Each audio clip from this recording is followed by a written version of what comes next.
Gloire au Seigneur, gloire à Jésus, gloire à l'agneau de Dieu. Merci Seigneur. Yes, yes, yes, yes, yes. Bonsoir, bonsoir, bonsoir Bornis Nzofo, révérend Bornis Nzofo, serviteur de l'Éternel, bonsoir. Bonsoir à ma fille Flore Olivia Bédo, bonsoir. Bonsoir à Norma Mrad, bonsoir. Shalom à Kaïtel Nessa. Shalom à tous les enfants de Dieu qui sont là. Que le Seigneur vous bénisse, que la grâce du Seigneur soit sur vous. Yes, shalom, shalom. Gloire au Seigneur. Shalom Angélique Wanzambi, shalom, shalom à tout le monde. Yes, shalom, shalom. Que Dieu te bénisse, Kaïtel Nessa, pour le travail que tu fais, d'inviter les gens à se joindre à nous. Merci Angélique Wanzambi pour les gens que tu es en train de taguer pour qu'ils se joignent à nous. Merci à Flore Olivia Bédo aussi, que je vois en train de faire ce travail. Vraiment que le Seigneur vous bénisse parce qu'il y a des gens qui nous suivent à présent et parce que vous les avez tagués, vous les avez invités. Que le Seigneur vous bénisse et je bénis le Seigneur pour ceux et celles qui d'une manière ou d'une autre font relayer nos émissions ou le partagent dans des groupes ou invitent les gens à se joindre à nous. Que le Seigneur vous bénisse abondamment. Gloire au Seigneur, gloire à Jésus-Christ, gloire à l'agneau de Dieu. Je suis très content d'être avec vous ce soir et je sais que le Seigneur va nous faire grâce de passer des moments agréables comme d'habitude, même plus que comme d'habitude. Alléluia. Nous allons écouter sa parole dans quelques minutes qui arrivent.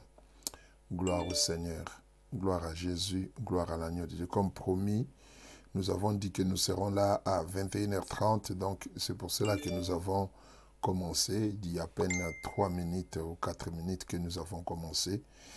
Et vraiment que le Seigneur vous bénisse. Que le Seigneur vous bénisse pour ceux qui sont déjà présents en ligne pour nous suivre. Que le Seigneur vous bénisse. Et tous ceux qui vont venir après, que le Seigneur vous bénisse aussi abondamment. Gloire à Jésus, gloire à l'agneau de Dieu. Merci Seigneur Jésus.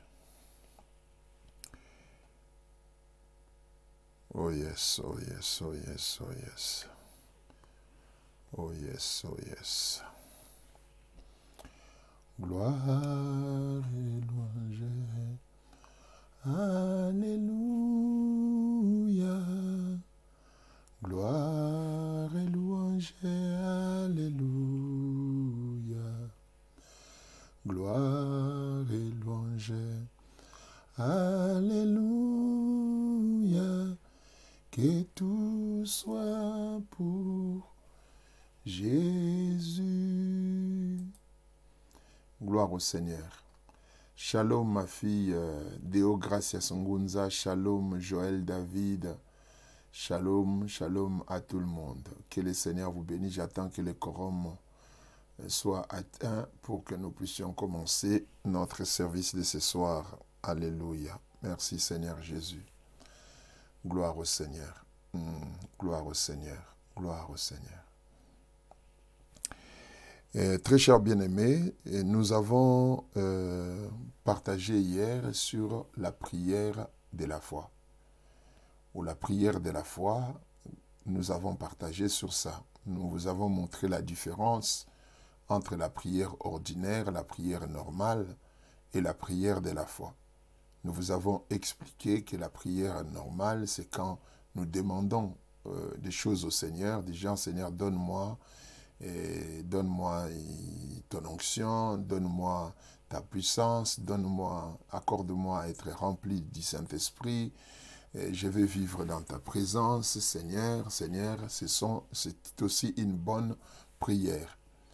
Et nous vous avons aussi parlé des prières que vous ne devez jamais faire, entre autres, dire, bon, je vais dans le monde des ténèbres, récupérer les choses que le diable m'avait volées, ma bénédiction, je récupère mon étoile, des choses comme ça, qu'on avait volé ton étoile. Et très souvent, quand les gens disent de telles choses, ils ne réalisent pas la portée spirituelle de ce qu'ils déclarent, parce qu'ils ne comprennent pas qui est leur étoile et qui sont leurs étoiles.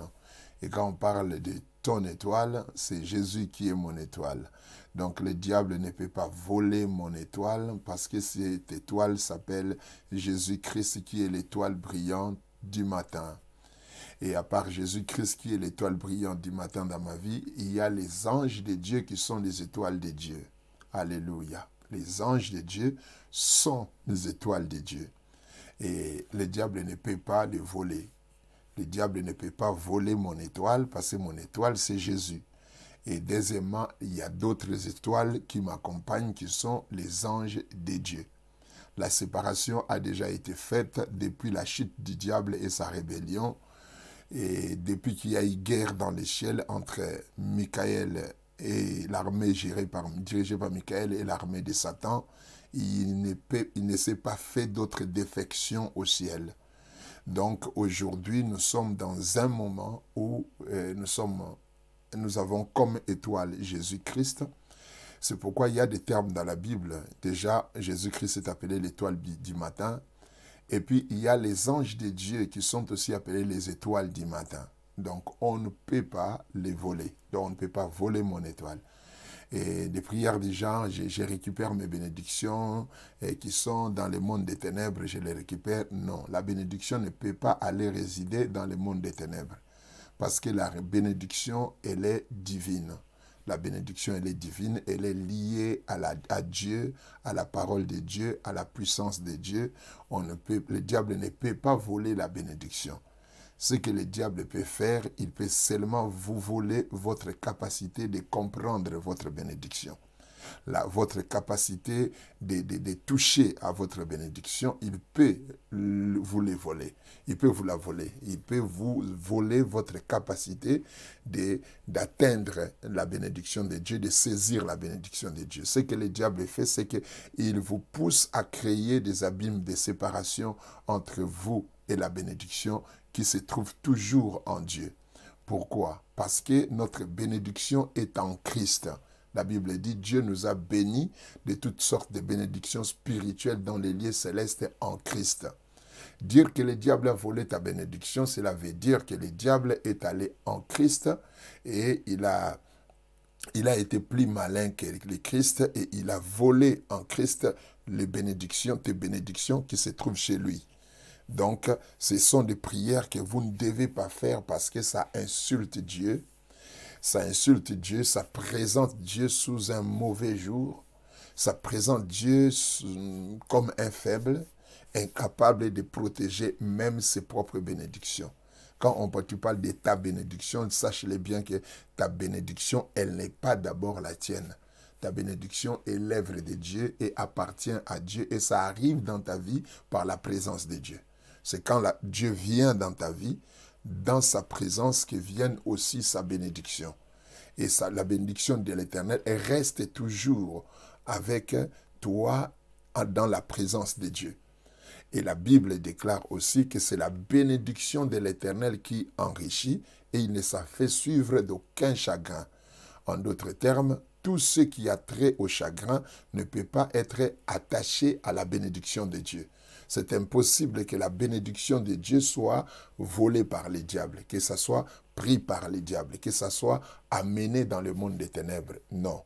La seule chose que le diable sait faire, c'est de t'isoler loin de ta bénédiction. Il peut t'isoler loin de ta bénédiction. Il peut te séparer de ta bénédiction. Il peut t'empêcher d'expérimenter ta bénédiction, même si tu es un enfant de Dieu.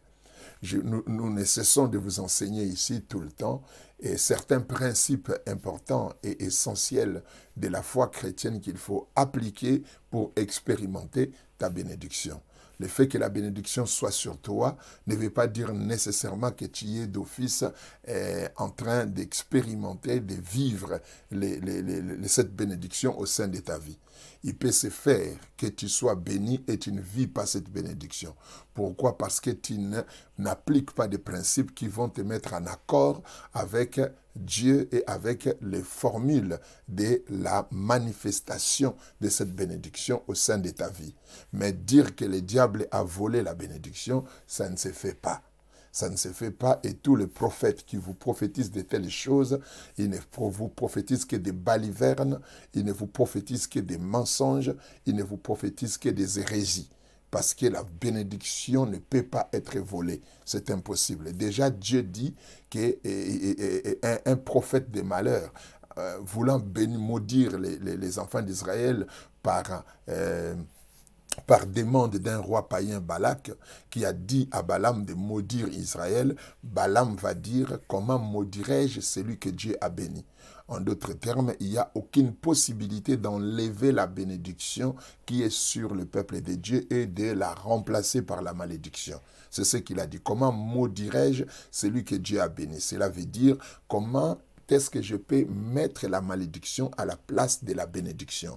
Ou comment est-ce que je peux enlever la bénédiction sur quelqu'un et y placer la malédiction? Donc, il y a impossibilité totale de remplacer la bénédiction par la malédiction, comme il y a impossibilité d'enlever la bénédiction sur quelqu'un. C'est impossible. Sauf qu'on peut étouffer les capacités d'une personne qui lui permet d'expérimenter la bénédiction. Parce qu'il y a des capacités, il y a des moyens, il y a des principes, il y a des formules, il y a des pratiques qu'il faut faire pour vivre la bénédiction de Dieu. Le diable peut venir travailler à ces niveaux, soit t'imposer l'ignorance. Il fait tout pour obscurcir ton intelligence pour que tu ne puisses pas voir la bénédiction qui est sur toi d'abord. Il t'empêche de voir la bénédiction ou il te pousse à accepter des notions qui sont contraires à la bénédiction pour t'empêcher d'expérimenter cette bénédiction. C'est ce que le diable fait. La Bible dit, si l'évangile, notre évangile est voilé, il est voilé pour ceux qui périssent, pour ceux dont le Dieu de ces siècles a aveuglé l'intelligence. La seule chose que le diable vient faire, c'est de travailler votre intelligence, c'est de vous pousser à l'ignorance, c'est de vous déconnecter des vérités qui sont utiles pour vous aider à expérimenter la bénédiction dans votre vie, mais la bénédiction ne se vole pas. Le diable ne peut pas voler la bénédiction. Le jour où le diable vole la bénédiction, il tue sa propre malédiction. Il tue sa propre malédiction. Yes. Quelqu'un peut dire, mais est-ce que le diable ne veut pas utiliser les matériels? Oui, les matériels ne sont pas la bénédiction. Le diable peut utiliser l'argent, le diable peut utiliser les diamants, de l'or et tout ce qui est matériel, le diable peut les utiliser parce que ces choses-là ne sont pas des bénédictions. Ces choses-là ne sont autres que des éléments que l'Éternel avait établis dans l'univers, mais qui ne sont pas des bénédictions. Parce que la bénédiction, elle est spirituelle. La bénédiction, c'est l'énergie, c'est une forme d'énergie spirituelle que le Seigneur envoie dans les cœurs des justes, dans la vie des justes. Ne confondez pas l'argent avec la bénédiction. Quelqu'un peut être riche, mais il n'est pas béni. Quelqu'un peut prospérer puissamment, matériellement, mais sans pour autant être béni. Écoutez-moi très bien. C'est comme quelqu'un qui voit, bon, si vous dites que non, ce que j'ai dit n'est pas vrai, retournez seulement dans la Bible. Mettons Pharaon et Joseph. Entre Pharaon et Joseph, qui était béni? Ce n'est pas Pharaon, parce que Pharaon, c'était un roi païen qui ne connaissait pas Dieu et qui ne pouvait pas être béni. Parce que la bénédiction est liée à des principes divins. C'est-à-dire, on ne peut pas vivre la bénédiction de Dieu tout en étant sous l'autorité du diable ou sous l'influence de Satan. C'est impossible. D'où Pharaon n'était pas béni. Il n'était pas béni, mais il avait l'Égypte. Il avait toutes les richesses de l'Égypte. La personne qui était bénie, c'était Joseph qui était béni. C'est Joseph qui était béni. Mais Pharaon n'était pas béni. Vous voyez la différence? Pharaon n'était pas béni, mais Joseph était béni. Mais vous voyez que ce Pharaon était plus puissant matériellement que Joseph. C'est comme Daniel et Nabuchodonosor. Daniel était béni parce qu'il est prophète de Dieu, parce qu'il était un juste de Dieu, il était béni. Mais sur le plan matériel, Nabuchodonosor était plus riche que Joseph. Et c'est Nabuchodonosor qui donnait à à Daniel de l'emploi. Donc, il ne faut pas surtout confondre la bénédiction et les choses matérielles. La bénédiction, c'est une forme d'énergie spirituelle que Dieu déverse sur une personne pour accomplir sa mission, pour réaliser le plan de Dieu, pour atteindre les objectifs de Dieu. Le Seigneur lui donne une bénédiction. Le mot bénédiction vient du grec elogia. Elogia veut dire la parole autant que don, ou soit la parole autant que la matière. Il ne faut pas confondre ces choses entre la bénédiction et les richesses matérielles, qui sont vraiment des choses différentes. Donc, c'est pour cela que j'aimerais bien que vous puissiez comprendre qu'il y a des prières que vous ne devez pas faire.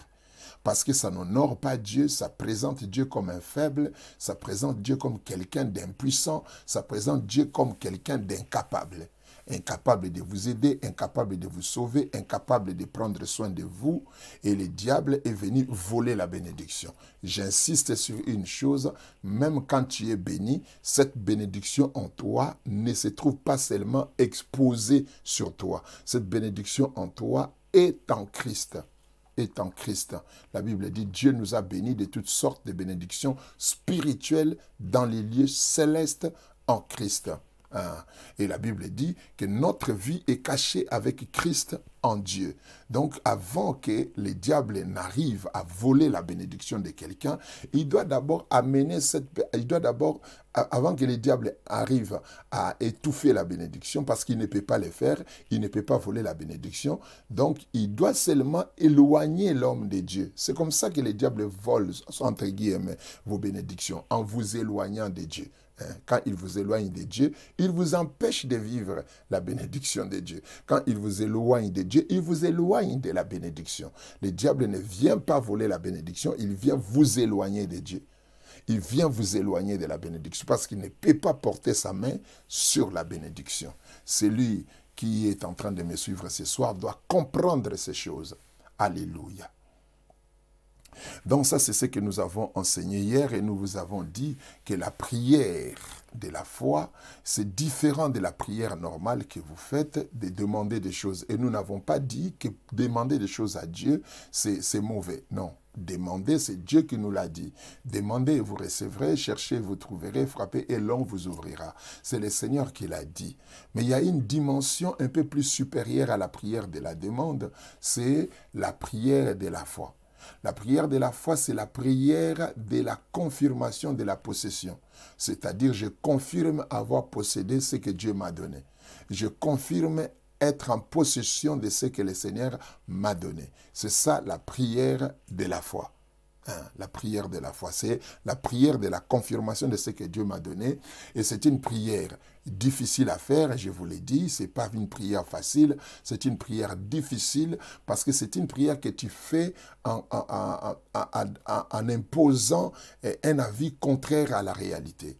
Vous imposez un avis contraire à la réalité. Vous surfez à contre-courant, vous voyagez et vous ramez à contre-courant de la réalité de votre vie. De la réalité de votre vie matérielle.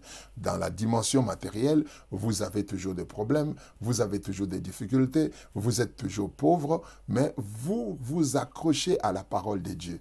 Vous vous dites que ce que Dieu dit, et c'est ce qui est la réalité, c'est la vérité sur moi. Et vous commencez à élever la vérité au-dessus de la réalité. Donc la vérité, ou ce que j'appelle la réalité véridique, vous l'élevez au-dessus de votre réalité matérielle, au-dessus de votre réalité expérimentale. Vous commencez à imposer à votre réalité un changement qui n'est autre que la manifestation de vérité divine dont vous croyez. Et quand vous commencez à imposer ça, c'est alors que vous faites la prière de la foi.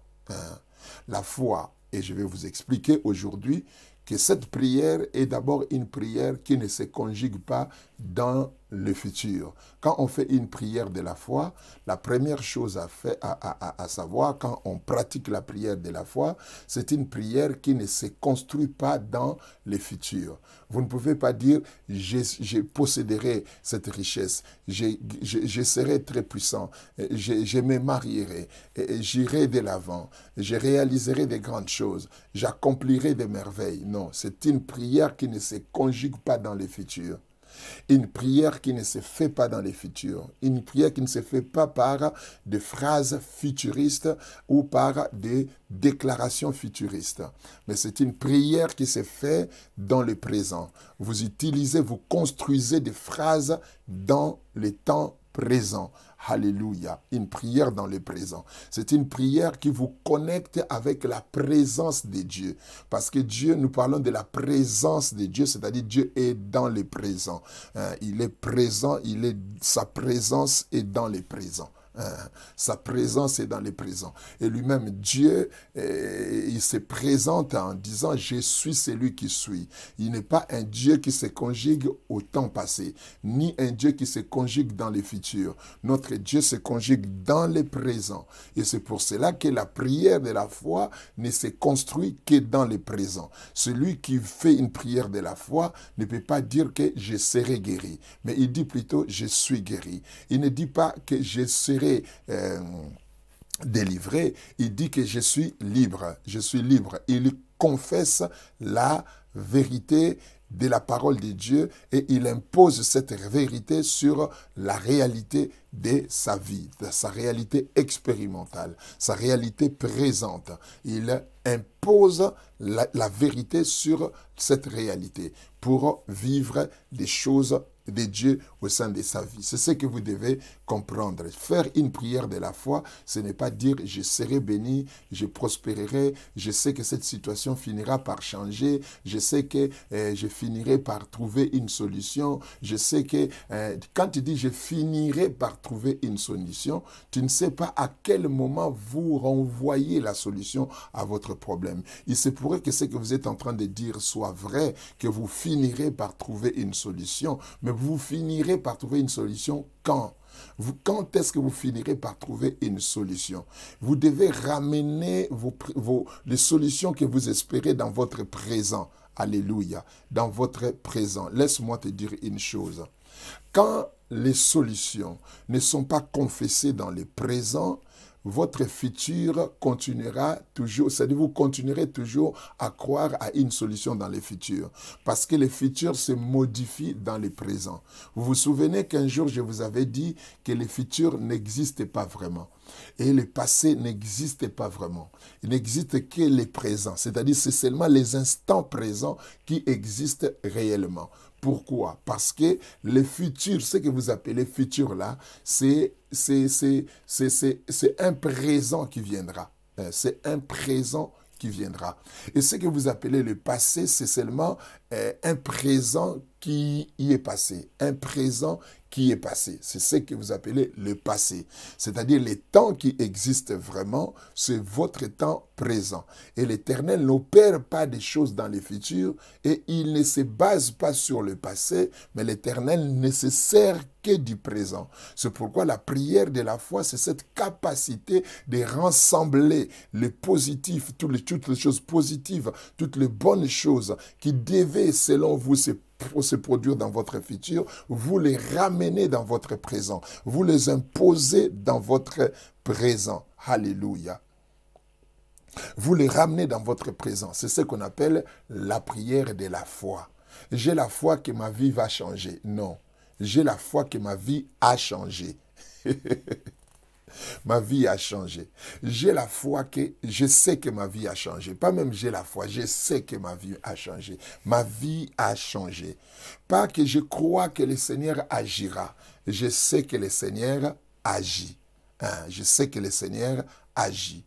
Ou je sais que ma vie est en train de changer. Vous confessez les processus du changement dans le présent. Vous confessez la réalité de votre changement dans le présent, vous le confessez. Vous ne devez pas projeter votre vie dans le futur. Votre futur ne sera meilleur que si votre présent est meilleur. Si votre présent n'est pas meilleur, votre futur ne sera jamais meilleur.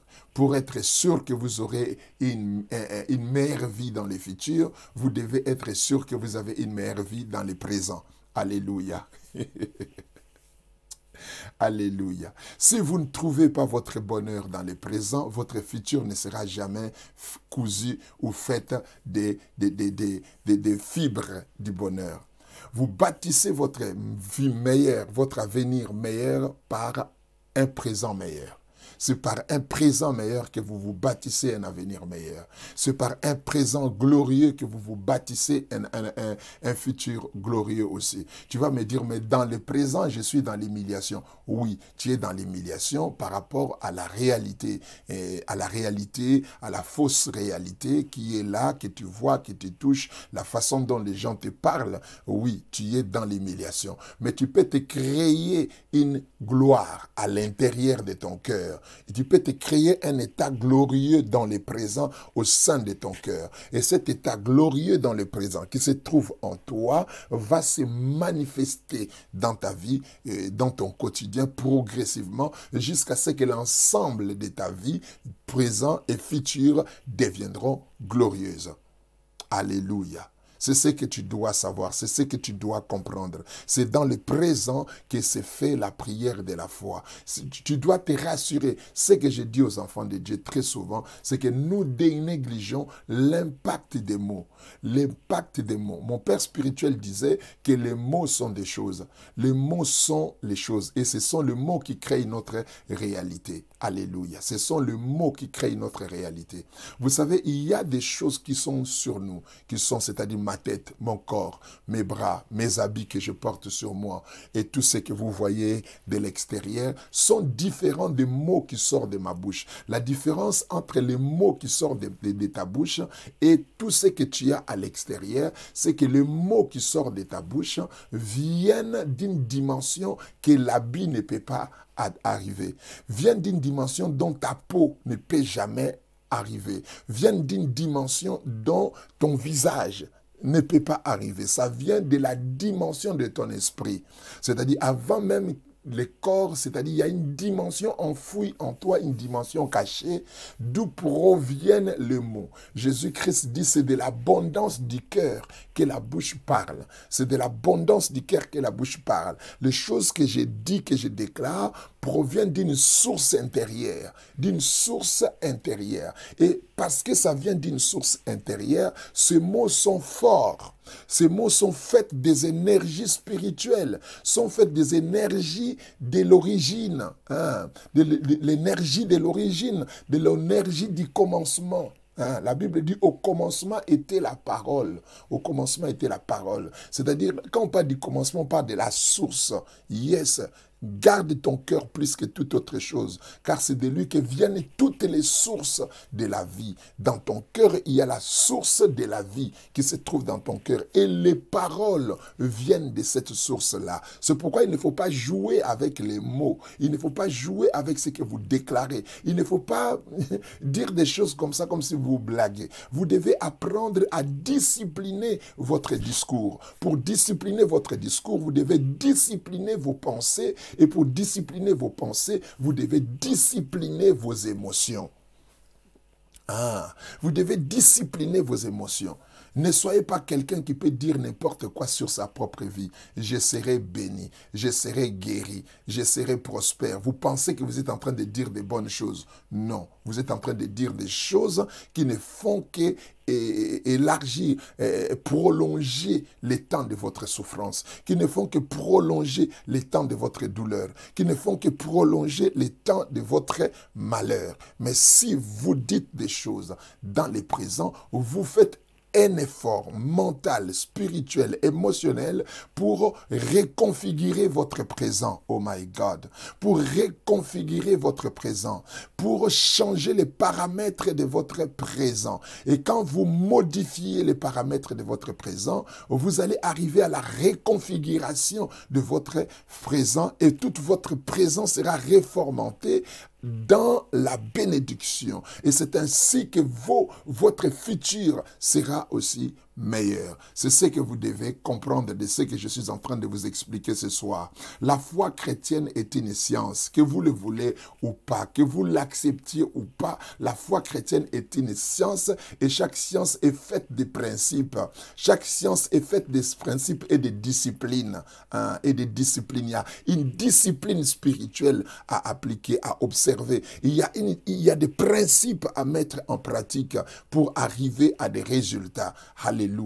La foi chrétienne est une science de la vie. C'est une science de Dieu. C'est une science du Christ. C'est une science de la spiritualité divine. Et toutes les sciences sont faites des principes. Alléluia. Quand la Bible dit qu'au commencement était la parole, la Bible veut dire qu'au commencement étaient les principes. Étaient les principes. Dieu a établi des équations divines et il les a fait exploser. Et ces explosions, c'est ce que nous appelons la parole de Dieu. Aujourd'hui, vous devez comprendre ce que je suis en train de vous dire. Changez votre façon de parler de vous-même. Changez votre façon de penser à vous-même. Changez votre façon de générer des émotions sur vous-même. Alléluia. Modifiez votre façon de créer vos émotions. Modifiez votre façon de parler de vous-même, de parler de votre propre vie, de parler de votre propre famille, de parler de vos propres enfants. Modifiez ça. Je vous avais dit que votre âme et votre cerveau ne connaissent pas la différence entre le positif et le négatif. Ne connaissent pas la différence entre le bien et le mal. Suivez-moi très bien. C'est l'esprit qui connaît le bien et le mal. Mais l'âme et votre cerveau ne connaissent pas le bien et le mal. C'est-à-dire quand vous êtes dans des confessions du genre, le diable quitte ma vie, les démons éloignez-vous de moi, ou la sorcellerie, j'enlève la sorcellerie de ma vie, j'enlève la sorcellerie de ma famille. Vous êtes en train d'abord de dire que la sorcellerie est dans votre famille. La première chose que vous êtes en train de dire, c'est de confirmer la présence de la sorcellerie dans votre famille ou dans votre vie. De confirmer que vous êtes sous possession des esprits sorcellériques. Vous êtes en train de le confirmer sans le savoir. Mais moi, quand je fais mes prières, je ne dis pas que la sorcellerie quitte ma vie ou la sorcellerie quitte mon corps. Non, je dis plutôt que le diable demeure loin de moi comme le ciel est séparé de l'enfer. Qu'il demeure loin de moi. Parce que dans ma tête, il est loin. Même quand il s'est fait proche de moi, moi je le déclare loin. Je le déclare loin de ma vie. Je dis que le diable demeure loin de moi comme le ciel est séparé de l'enfer. Que l'ennemi reste loin de ma vie. Que la méchanceté reste loin de ma vie. Que les démons restent loin de ma vie. Parce que c'est ça leur position. C'est ça leur vraie position. Qu'ils restent dans leur retranchement. Qu'ils restent dans leur position là où ils sont. Et qu'ils s'éloignent davantage de moi. Alléluia. Parce que je ne veux pas dans ma tête faire donner l'impression comme s'ils étaient dans mon corps. Comme s'ils étaient dans ma tête, comme s'ils étaient dans mon cerveau, comme s'ils sont quelque part plus proches de ma vie. Non, l'âme va capter ça, ton cerveau va capter ça et va se comporter comme si le diable était proche de toi. Si tu continues à déclarer de telles choses. Je veux que mes fils et mes filles qui sont ici en train de me suivre puissent prendre cette parole et les appliquer dans leur vie, que ça devienne l'héritage de votre spiritualité. Alléluia. Écoutez-moi très très bien. Changez votre façon de parler même de vos combats. Changez votre façon de parler même de vos difficultés, de parler de vos combats. Changez cela, changez cela. Éduquez-vous à vivre dans la foi. Éduquez-vous à marcher dans la foi. Éduquez-vous à expérimenter Dieu par la foi. Éduquez-vous à parler de vous-même par la foi. Alléluia. Éduquez-vous à faire comme ça. Je vous ai dit que ce ne sont pas des prières faciles. Ce sont des prières difficiles à faire, Parce que vous affrontez la réalité. C'est une bataille que vous livrez contre la réalité. Vous voulez vous voir au-delà de ce que vous voyez. C'est-à-dire, vous imposez une vision contraire à la vision de vos yeux.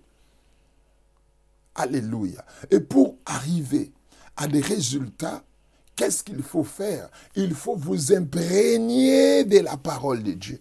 Il faut vous imprégner de la parole de Dieu, des déclarations que le Seigneur a faites sur vous, de ce que Dieu a dit sur vous. C'est comme ça, bien-aimé, que les choses doivent se faire.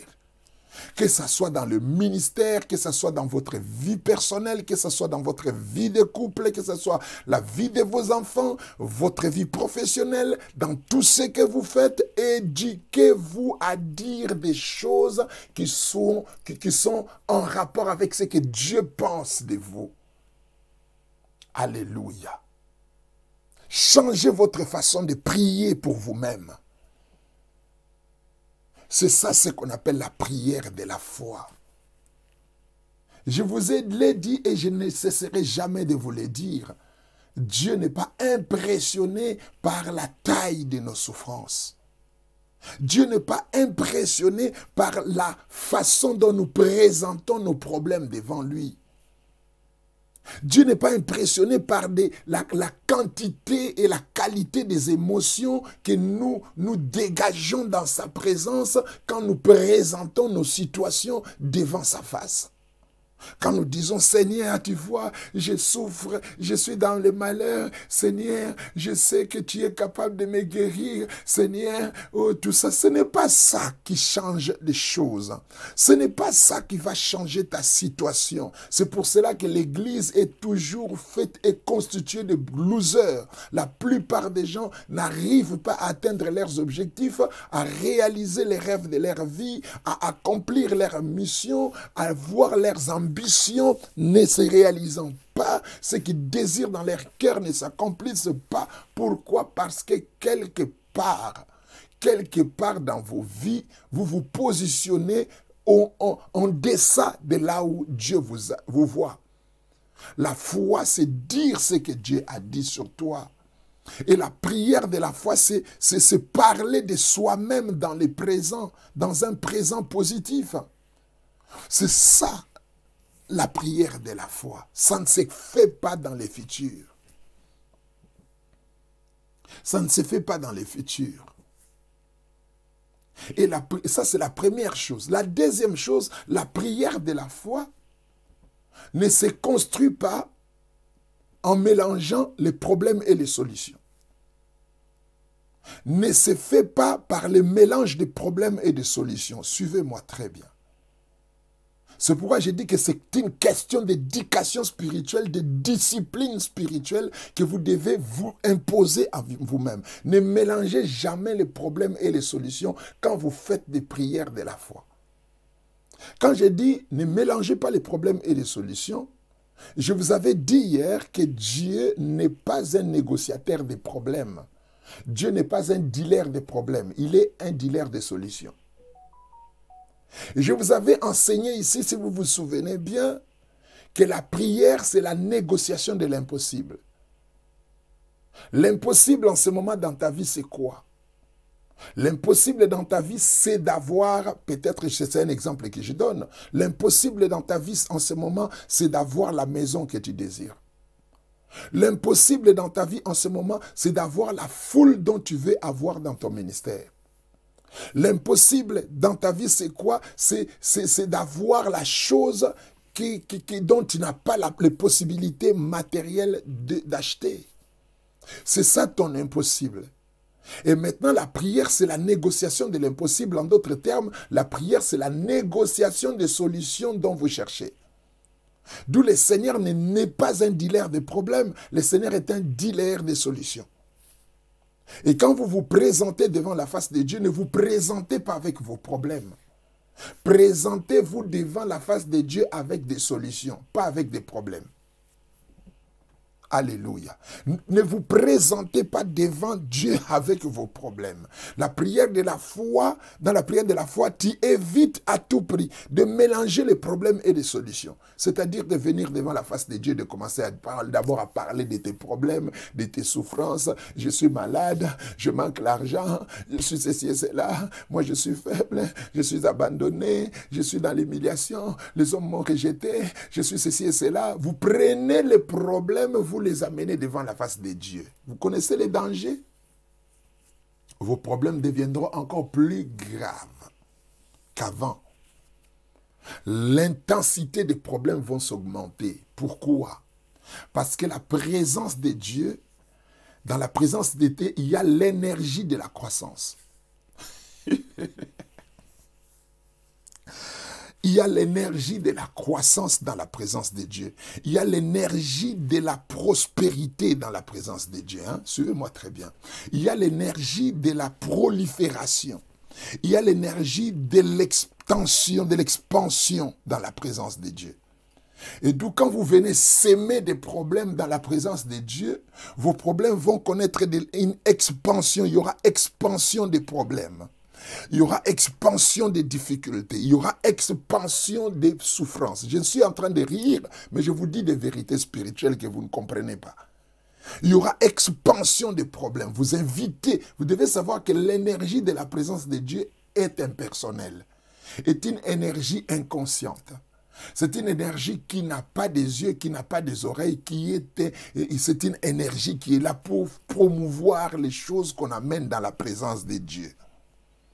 Et d'où vous allez faire la promotion de vos problèmes, la promotion de vos souffrances, la propagation et la prolifération et la propension de vos difficultés dans la présence de Dieu. C'est pourquoi quand on vient dans la présence de Dieu, on vient avec des solutions. Comme la femme à la perte de sang, elle était venue toucher Jésus avec une solution, en disant que si je le touche, je serai guéri. Yes. Elle ne voulait pas à tout prix rencontrer Jésus et lui expliquer tous ses problèmes. Non. Lui expliquer que je suis malade, ça fait 12 ans que je suis malade, je souffre, ainsi de suite. Non. Elle a dit, si je parviens à toucher la panne de sa robe, je serai guéri. Elle a parlé des solutions dont elle avait besoin. Vous savez qu'il y a un homme qui suivait Jésus en criant, « Fils de David, aie pitié de moi. Fils de David, aie pitié de moi. » Jésus a dit, laissez-les venir. L'homme s'approche de Jésus. Jésus lui dit, que veux-tu que je te fasse? L'homme n'a pas commencé à dire, je suis aveugle. Non. Il n'a pas mélangé les problèmes avec la solution. L'homme a dit que je recouvre la vue. C'est ça la solution.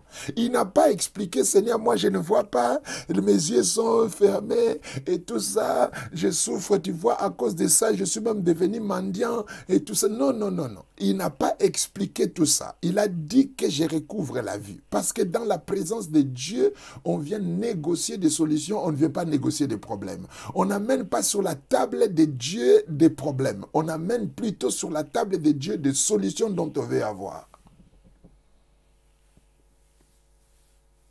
Vous devez sortir de la culture de chercher, de cette culture de vouloir impressionner Dieu ou attirer les faveurs de Dieu en lui présentant vos problèmes, en lui montrant que vous êtes vraiment en train de souffrir et que vous êtes le plus bas de tous, le plus élevé de tous les gens qui souffrent, de tous les souffrants du monde entier. Non, ne pensez pas que ça va influencer Dieu. Ça rend Dieu triste. Ça triste le Saint-Esprit de voir que vous avez la possibilité de vivre un miracle avec lui, mais vous ne croyez pas. Je vais vous donner un exemple simple. Tu as une voiture avec un contact que tu peux utiliser pour fermer ou, comment on dit, pour fermer votre voiture, le portière de votre voiture de loin. J'avais pensé à ça hier. Je suis sorti de ma voiture avec des sacs et je suis devant la porte de ma maison. Ma voiture était à environ 30 mètres de la porte de ma maison, de mon appartement, pardon, de mon immeuble. Et puis, je me suis dit, est-ce que j'avais fermé la porte? Je dis, les portières de ma voiture, je les avais fermées. Je me suis dit, non, je pense que je ne l'avais pas fait. Je ne suis pas allé vérifier sur place. Je ne suis pas allé vérifier. J'ai seulement de loin fait tac. Et je vis que les phares ont clignoté. Et du coup, je suis rentré chez moi sans avoir vérifié si c'était réellement fermé ou pas. Je fais confiance aux signes que la voiture m'a donné. Et j'ai dit, c'est fermé. Les signes seulement. La voiture m'a donné un signe, tac. Donc, j'ai compris que c'est fermé. C'est bloqué. Les portières sont bloquées. Donc, je suis sûr que les portières sont bloquées sans pour autant m'approcher de la voiture et vérifier si elle est réellement bloquée. Elles sont réellement bloquées. Non. Pourquoi? Parce que la voiture m'a donné un signe. Les chrétiens, vous êtes dans l'incapacité de croire en Dieu, même quand Dieu vous parle du matin jusqu'au soir. Même quand Dieu vous parle tous les jours. Même quand la parole de Dieu tombe sur vous tous les jours, vous ne croyez, vous voulez voir pour croire. Non. Vous voulez palper pour croire que vous êtes béni. Vous voulez toucher pour croire que votre situation a changé. Vous voulez toucher pour quoi? Pour accepter que Dieu a changé votre situation. Alors qu'avec le Seigneur, ça ne fonctionne jamais comme ça.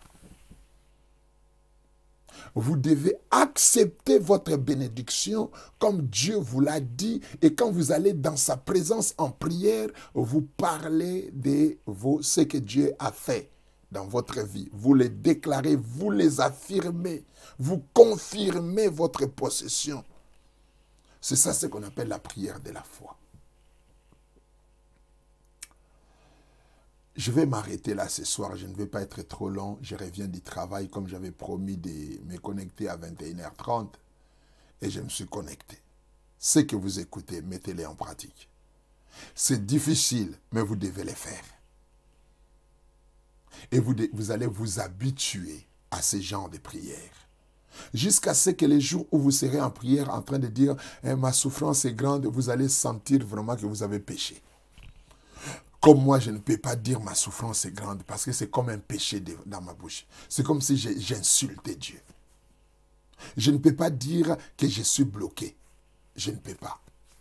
Même si les gens qui sont tout autour de moi peuvent constater que je suis bloqué, je ne peux pas dire que je suis bloqué.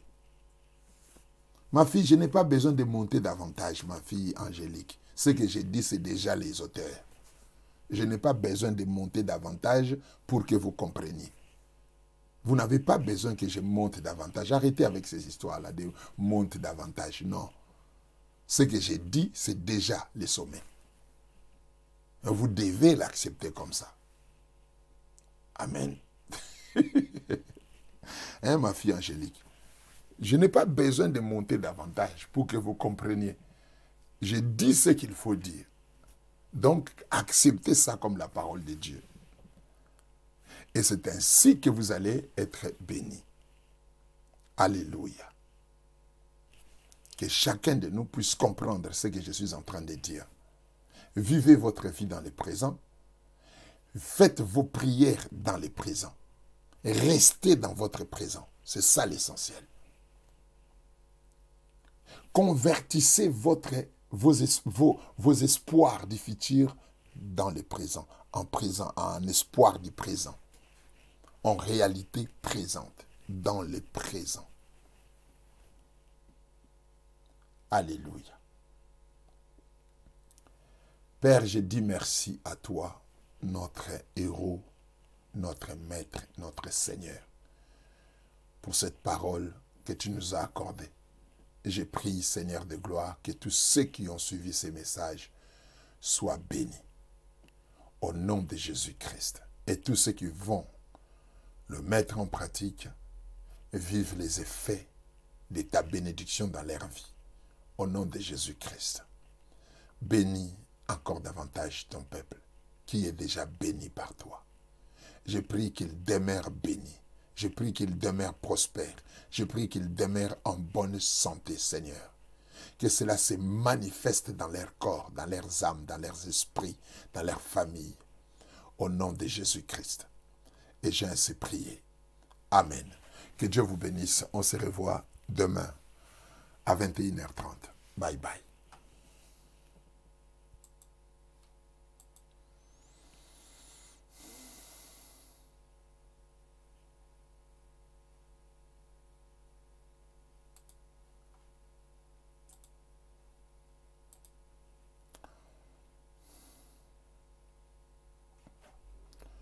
Tout va bien.